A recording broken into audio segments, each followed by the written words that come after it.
Bonjour à toutes, bonjour à tous. Alors me voilà encore dans un coin là, tranquille. Ça, il y a beaucoup de gens qui viennent dormir là durant l'été. Ils prennent leur duvet comme ça, puis ils sont dans des coins cachés comme ça. Alors si vous l'entendez, on n'est pas très loin de l'artère centrale qui traverse, on va dire, l'extérieur de la ville. Ce qui est dingue, hein, je vous dis, quand je venais là, que c'était le confinement, il n'y a pas un bruit, rien, zéro. Je croisais des animaux, comme je vous ai expliqué. Ah, là, je vois tout un parterre d'anémones sauvages, qui sont des plantes protégées. Non, je ne vais pas y aller, je vais les laisser. Donc ça, c'est inondé durant l'hiver, hein, toute cette partie est inondée. Hein. Là, je suis derrière je suis devant un saule. Ici, très peu d'orties, hein, préfère le côté calcaire. Là, j'ai un ruisseau à côté. Donc là, je suis tout à fait entouré d'arbres. Voilà, donc je vous dis, tous ces coins-là peuvent être utilisés pour s'entraîner, hein, c'est libre. Hein. Il fait un temps magnifique. Donc ça promet bien pour les stages. Alors merci aux stagiaires.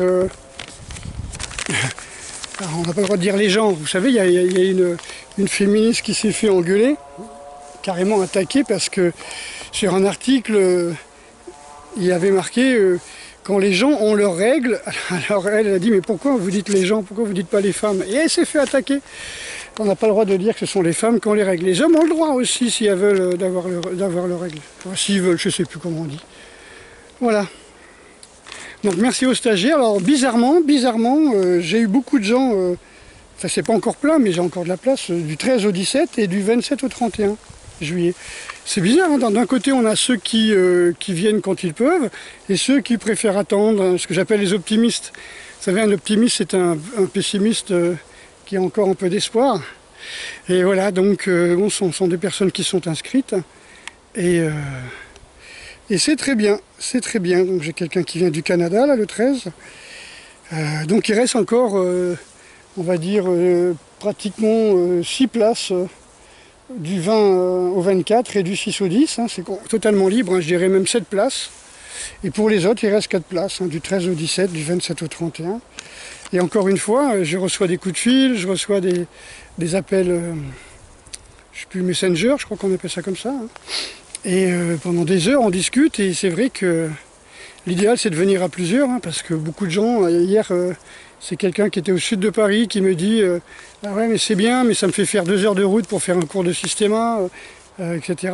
Comme je dis, je connais bien le problème. Hein. Quand j'allais à Angoulême faire 1h30 de route pour 1h30 de cours et 1h30 de route au retour, quand je donnais moi-même les cours au centre franco-japonais à Bordeaux, je partais à midi de chez moi, je rentrais le lendemain à 3h du mat. Vous voyez.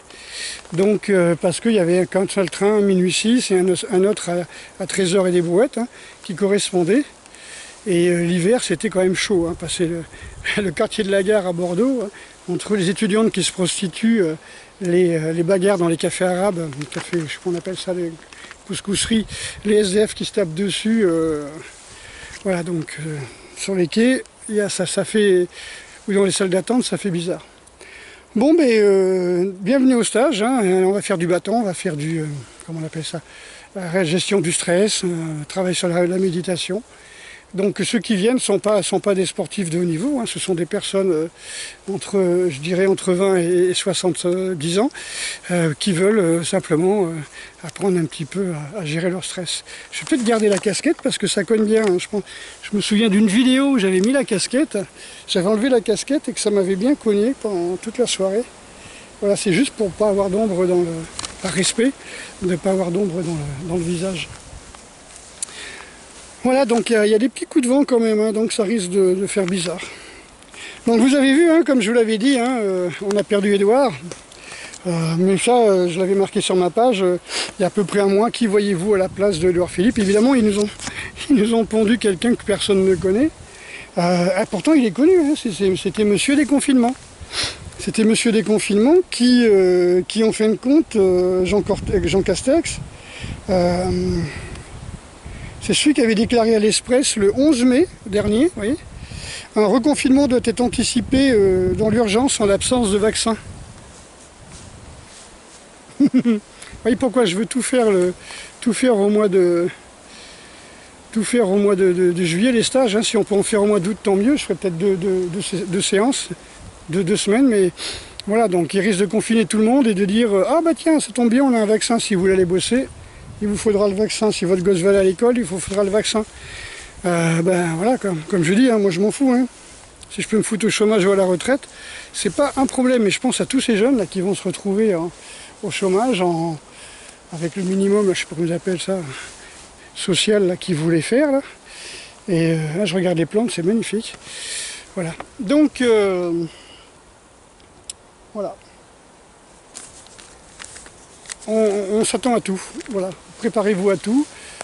C'est très important qu'il y ait des gens quand même qui ont compris qu'il fallait apprendre à gérer le stress, apprendre à se concentrer sur le moment présent. Il y a plein de méthodes.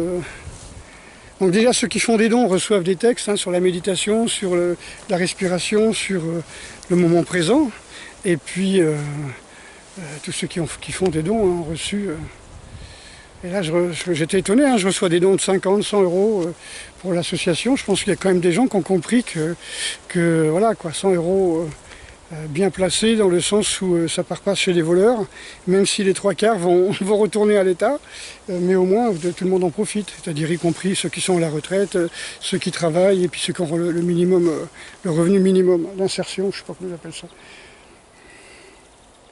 Voilà, donc vous avez vu les manifestations là, des Black Lives Matter, c'est ça? Black Lives Matter? Black Lives Matter. Alors, il y en a partout, sauf en Afrique. Hein, d'après ce que j'ai compris, il y a la fierté, moi j'aurais appelé ça la Black Pride, hein, où on voit dans certaines vidéos des grosses femmes noires, enfin des adolescentes, hein, ou 25 ans, qui tabassent des jeunes filles blanches, hein, des lycéennes on va dire, et puis et de notre côté d'autres femmes black qui renvoient chier des sorosiennes, là, des antifas avec leurs masques qui sont complètement hystériques, qui gueulent ouais mais tu vois pas le systémique, comment on appelle ça? Le racisme systémique, mais tu le subis pas, mais tu vois pas. Et là, tu as dit non, je suis libre, je m'en fous, je fais ce que je veux, je suis libre. Si vous voulez, je vous mettrai la vidéo. Qu'est-ce que tu me parles de systémique racisme? Je suis libre, je fais ce que je veux, je dis ce que je veux. Où t'as vu ça? Oui, et puis là, t'as lui gueule dessus, à 40 cm, même pas 20 cm de son visage. Et puis elle est hystérique, elle crie, elle est en suraigu. L'autre, j'aurais foutu une baffe, moi j'aurais été la blague, j'aurais foutu une blague à cette blondasse. Antifa, là, complètement hystérique, qui veut essayer de convaincre une black qu'elle subit le racisme. Et elle dit, mais quel racisme? C'est n'importe quoi. Alors par contre, justement, pourquoi je vous parle de ça? Parce que c'est un petit peu comme je disais, Tunisie, Maroc, Libye, etc. Les femmes se battent quand je dis se battre, c'est pas, elles se battent pas à la Traoré, hein, je veux dire, elles se battent vraiment. Les femmes, elles se battent vraiment, cherchent moins de soleil, voilà, pour qu'il y ait moins de contraste. Elles se battent vraiment pour la liberté, c'est-à-dire qu'elles mettent leur vie en danger. Une femme en Afghanistan qui s'est photographiée juchée sur une voiture sans son masque, elle sait qu'elle est condamnée à mort. Mais elle ne sera pas morte pour rien, ce sera une héroïne. Hein. Bon, je ne dis pas que c'est des djihadistes, je ne dis pas que c'est des martyrs, mais bon, dans leur sens, oui, ce sont des martyrs. Même si ce n'est pas des martyrs religieuses, ce sont justement des martyrs laïcs.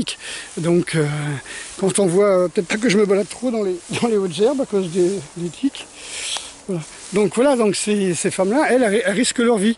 Alors qu'en France, eh ben, vous avez des gamines complètement hystériques qui se battent pour le port du voile, hein, complètement, alors que souvent, c'est les nouvelles converties. Hein, c'est rarement, voilà, c'est souvent des nouvelles converties. Donc leurs parents ont tout fait leurs grands-parents ont tout fait pour venir en France, pour s'adapter, etc. Et puis elles, ben non, quoi. Elles veulent pas. C'est pas grave, je constate, hein, je ne juge pas, je dis que en France, on va dire pays chrétiens, elles se battent pour mettre le voile islamique, et dans les pays islamiques, ils n'ont pas le droit d'avoir... Enfin, ils se battent pour enlever le voile parce que c'est obligatoire. Je comprendrai jamais les femmes, et d'ailleurs... La même chose pour le Black Lives Matter, hein. On les voit dans les pays blancs, je crois qu'on peut dire des pays blancs, hein, quand ils ont 5% d'immigration noire et que 95% de la population est blanche.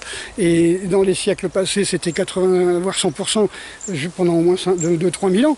Donc on peut dire que c'est des pays blancs, donc comme la France, comme l'Allemagne, comme je sais pas moi, l'Italie. Donc dans les pays blancs, vous avez des antifas qui pètent les plombs et qui vous parlent de racisme systémique, etc. Et qui sont aux côtés des manipulés du même acabit sorosien ou LGBT, qui vont se battre contre les violences policières, soi-disant, alors qu'on va vous expliquer qu'il n'y a pas plus de violences policières que de beurre en broche. C'est-à-dire qu'aux États-Unis, vous allez à Chicago, là, il n'y a pas de Black Lives Matter, on va les appeler les BLM, hein, d'accord? Il n'y a pas de belemeux là-bas, il n'y a pas de belemeux parce que il y a tous les jours une dizaine de gosses qui se font tuer dans des balles perdues, par des gars, quoi. Quand je dis des gosses, ça peut être des dealers de 14 ans aussi, hein. Donc ils se font flinguer, donc les blacks tuent les blacks à 95% aux États-Unis, c'est les blacks qui tuent les blacks, mais dans les villes où c'est les blacks qui tuent les blacks, c'est-à-dire là, eux, les belemeux, ils viennent pas. Comme les belemeux, ils viennent pas en Afrique. Alors, je vais vous expliquer pourquoi, hein. Je vais juste vous redonner les chiffres. Voilà, alors, en Afrique, 40% je parle de l'Afrique en général, hein, 40% des femmes se teignent en blanc, c'est-à-dire se blanchissent la peau.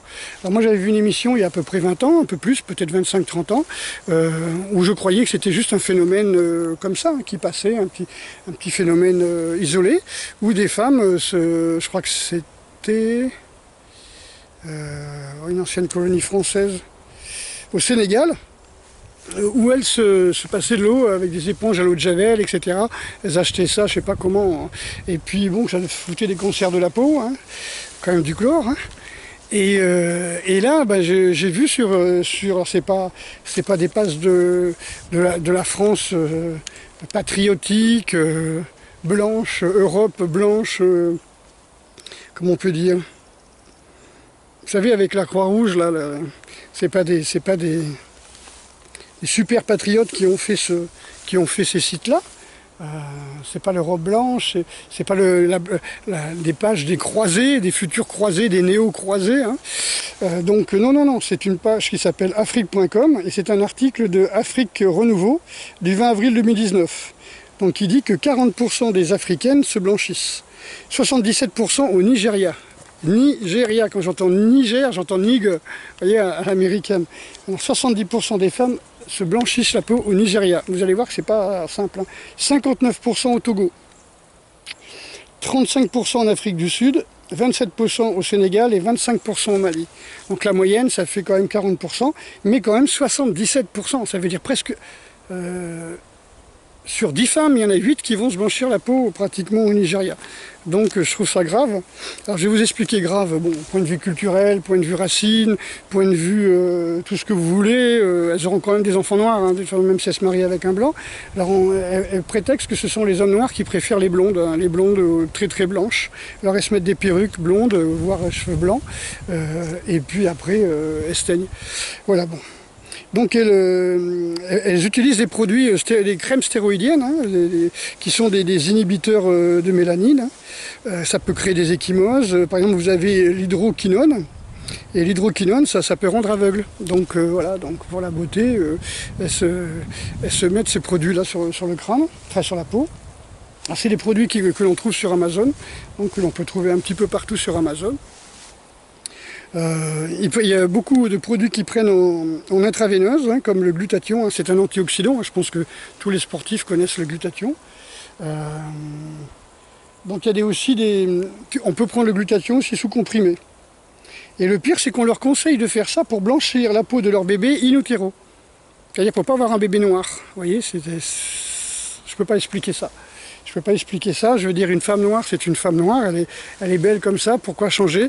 Vous me direz, là, pourquoi il y avait autant de bruit tout à l'heure? Ça s'est calmé, mais parce que vous avez les juilletistes qui vont à la plage, qui vont dans leur maison secondaire sur la côte sauvage. Vous voyez la Grande Côte, la côte sauvage, la Palmyre, ou l'île d'Oléron, ou l'île de Ré, etc. Donc là ils sont partis, donc ça fait un bordel pas possible pendant quelques temps, hein, le temps que les voitures passent. Hein.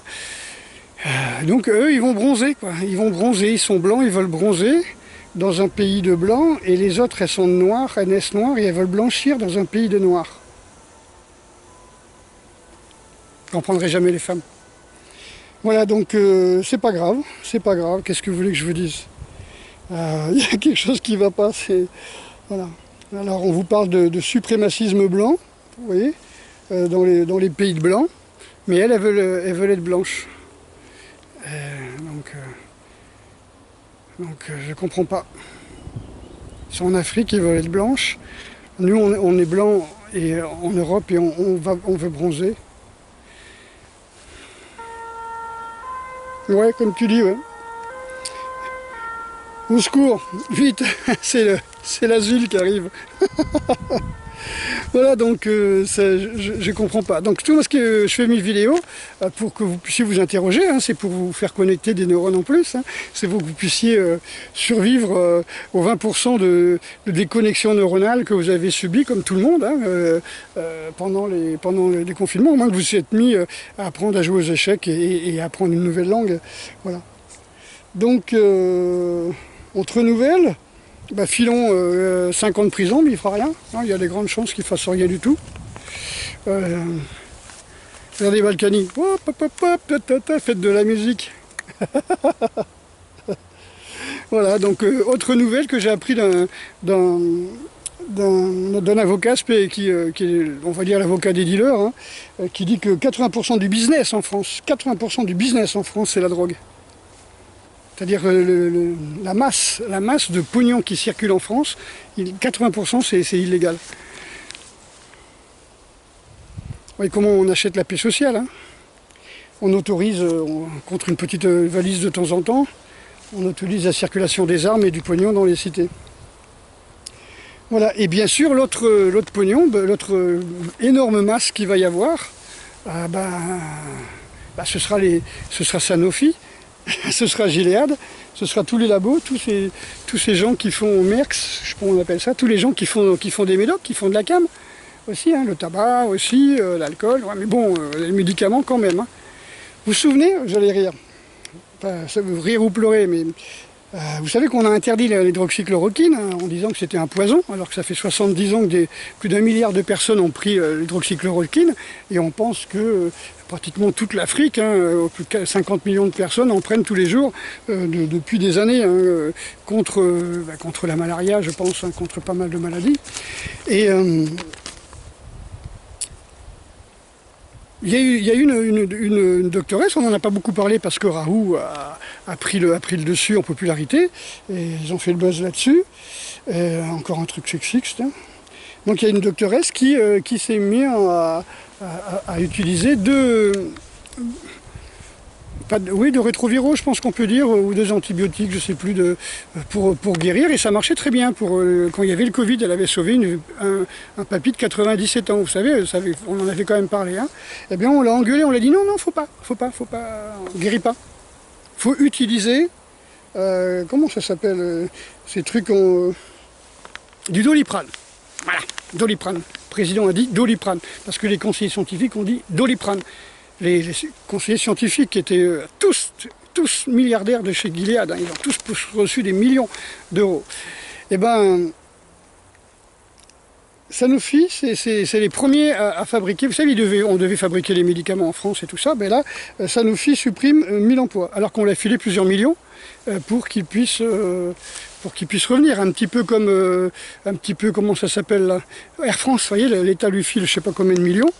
Je ne sais pas si c'est pas 700 millions, enfin je sais pas, d'euros, et il balance je ne sais pas combien de milliers d'emplois. Ah, Air France, c'est du vol. Ouais, quand vous prenez votre billet qui vous coûte 500 €, puis qu'à la fin il vous coûte 800 € parce que vous avez plein de taxes, plein de ceci, vous payez pour choisir votre siège, vous payez pour choisir votre repas, vous payez pour je sais pas trop quoi, et hop, c'est du vol. Ça c'est clair, c'est du vol. Et bien Sanofi a supprimé 1700 emplois, dont 1000 en France. Il y avait déjà eu 3 suicides depuis le mois d'octobre. Vous voyez, à cause justement des 500 licenciements qu'il y avait déjà eu dans cette période-là, en automne. Mais ils s'en foutent. Allez hop, champagne. Alors, il faut savoir que s'il y a un grand gagnant dans cette crise du Covid, puisqu'il fallait prendre du Doliprane, hein, c'est bien Sanofi hein, qui accuse au premier trimestre 9 milliards d'euros en progression, hein, donc un chiffre d'affaires en progression de 9 milliards d'euros. Et c'est des gens qui fonctionnent à plus de 80%, d'après leur PDG, à plus de 80% de leur chiffre d'affaires, c'est la Sécu. C'est-à-dire c'est des gens comme moi qui bossent et qui, comment dire, et comme vous, qui cotisent pour des gens qui ont peur, qui se gavent de Doliprane, qui prennent des médocs et tout. Voilà. Et leur chiffre d'affaires, ben voilà, ça vient de là. Qu'est-ce que vous voulez que je vous dise? Qu'est-ce que je voulais que je vous dise? Plus de 80%. Avec l'argent de tous les citoyens, ils reçoivent je ne sais pas combien d'argent et ils foutent 1700 personnes en Europe en l'air. Ça veut dire qu'ils vont continuer à faire leur pognon, enfin prendre de l'argent ailleurs. Hein. Ils vont les faire, je sais pas moi, en Inde, en Chine, au Maroc, ils vont avoir leurs usines. Voilà. Et on me dit, oh Bernard, j'aimerais bien que tu parles quelque chose de positif, parce que là, t'as l'air aigri, t'as l'air un petit peu, comment on peut dire, un petit peu agressif dans tes vidéos. Voilà, moi je suis pas sous benzodiazépine, tu vois, je suis pas shooté, donc j'ouvre les yeux, je vois ce qui se passe. Et même quand je veux pas, ça me saute à la gueule quand même, hein, je veux dire, on le voit bien, je veux dire, pas besoin non plus de beaucoup de jugeote pour voir qu'il y a des trucs qui se tournent pas rond, quoi. Là, on vous fout un Premier ministre, personne n'a entendu parler de lui. Qu'est-ce qui va encore nous chier? Qu'est-ce qui va se passer? Je sais pas. Je sais pas. Alors cette vidéo, je pense que comme la dernière, je pense qu'elles seront pas monnayées, hein, donc j'aurai pas 2 €. Le club n'aura pas 2 €. Il aurait fallu qu'il non plus, sur ces 2 €, il va reverser 1,75 € à l'État, en charge sociale, en charge salariale. Ouais, parce que j'ai dit des gros mots et que je parle de choses qui peuvent inquiéter les gens. Hein. Alors que c'est les scandales, c'est le buzz qui attire le plus de gens sur les vidéos. Qu'est-ce qui me gonfle là, franchement? Qu'est-ce qui me gonfle? Voilà, enfin je dis ce que je veux, je dis ce que je pense, je suis comme tout un chacun. Voilà, je suis en pleine forme. Je prends le soleil, je profite du beau temps pour prendre le soleil, je vais tous les jours dehors. Là, je vais aller chercher quelques orties. Et puis, c'est très important d'avoir des orties aussi tous les jours. Hein. Pas sûr, pas les prendre au bord des routes, hein, on est d'accord. Hein. Ni trop basses dans les champs où les renards ou les gens peuvent venir pisser dessus. Et puis, le mieux, c'est de les prendre à l'abri. Vous voyez, les prendre sous canopée. Ou quand il y a des chemtrails, il y a peu de saloperies qui vont tomber dessus. Ça va être lavé par la pluie, avec le vent. Et surtout... Surtout, ça va être protégé aussi par le... Ah ben si, c'est les orties, ça va être protégé par la canopée, hein, c'est-à-dire par la cime des arbres, qui vont faire un... Comment on appelle ça? Qui vont faire un plafond, quoi. Je suis pas certain, parce que vu d'ici... Ah non, c'est trop grand pour être des orties, ça. Voilà, il y a des ratons laveurs. Waouh, c'est joli, on dirait de la sauge. Ou alors c'est ce que je cherche depuis très longtemps. De la grande consoude. Allez, un quiz. Est-ce que vous savez ce que c'est? Voyez, est-ce que vous voyez? Allez, je vais retourner. C'est une plante qui vient démarrer. Est-ce que quelqu'un peut me dire ce que c'est? C'est pas de la rose trémière, mais les feuilles ressemblent un peu quand même. Un peu plus petites. C'est peut-être de la consoude, je ne savais pas qu'il y en avait là. Je sais qu'il faut se méfier pour les reins. Il faut se méfier des reins. Ah, je sais qu'on m'a offert un livre, mais aujourd'hui je ne l'ai pas emmené. Aujourd'hui je ne l'ai pas emmené, parce que je vais quand même faire des courses. Vous voyez comme c'est un beau temps, un beau terrain. Voilà, donc on a des kilomètres de terrain comme ça, où on peut faire nos stages comme on veut. Et si jamais il y a empêchement, on va ailleurs. C'est pas ce qui manque, hein. Des champs, on est en campagne ici. Voilà, donc merci d'avoir écouté ça. Encore une fois, j'aurais préféré vous parler que de choses positives, Maintenant, je vous montre un petit peu les contradictions de ces cons. Alors, j'ai des cons des médias, je parle. Hein. Alors, je vous ai, et puis de Soros et de ses copains LGBT, Cuir, Antifa, Beleumeux et autres hystériques. Parce que, en gros, ils sont vraiment une minorité, une toute petite minorité. Ils doivent être 2% d'hystériques comme ça dans les manifestations, mais les caméras, bien sûr, aux ordres de BFM ou de TF1 vont forcément aller sur eux tout de suite. C'est-à-dire, il n'y a rien qui se passe, ça n'intéresse personne. Donc, ils vont aller là où il y a des gens qui gueulent, avec la Traoré, avec ces 10 ou 15 personnes qui vont faire du bruit, qui vont bouger, qui vont s'agiter. Mais vous avez peut-être 3-4 000 personnes autour qui vont défiler tranquillement, parce qu'ils ont un copain qui s'est fait tabasser par les flics, parce qu'ils ont un copain qui a été victime de racisme, ou eux-mêmes victimes de racisme. En tout cas, voilà, je veux dire, c'est encore possible. Maintenant, c'est une... Comment on peut dire? Moi aussi, je peux dire que j'étais victime de racisme. Je suis non-fumeur. Partout où quand je fais du vélo, je respire la fumée des mecs et des nanas qui sont dans leur bagnole et puis qui laissent la clope pour pas mettre l'odeur de clope dans leur voiture. Mais c'est moi qui me prends ça. Il y a un nuage de fumée, c'est au moins 20-30 mètres, hein, que vous le vouliez ou non. Donc on peut dire que c'est du racisme la stigmatisation, anti-tabac, quoi, anti-non-fumeur, voilà. Alors que le non-fumeur, généralement, dans la nature, c'est la normalité. Hein. J'ai jamais vu un éléphant fumer. Ah si, ils se mettent de la poussière et ils se mettent, voilà, une fois qu'ils sont mis dans la boue, ils se sèchent avec de la poussière. Ouais, on va dire ça. Mais bon, maintenant, voilà, donc je pense que j'ai vécu aussi beaucoup de stigmatisation en tant que végétarien depuis 50 ans, où dès que j'avais le malheur de prendre une herbe et de la mettre à ma bouche, on me disait tiens, tu prends ton dessert, et des choses comme ça. Ou d'autres qui disent, j'ai vu ça sur un site, que en fin de compte, le végétarisme avait été créé par Kellogg's pour rendre les gens impuissants. Viens ma poule, je vais te montrer. Je vais te montrer ce que c'est.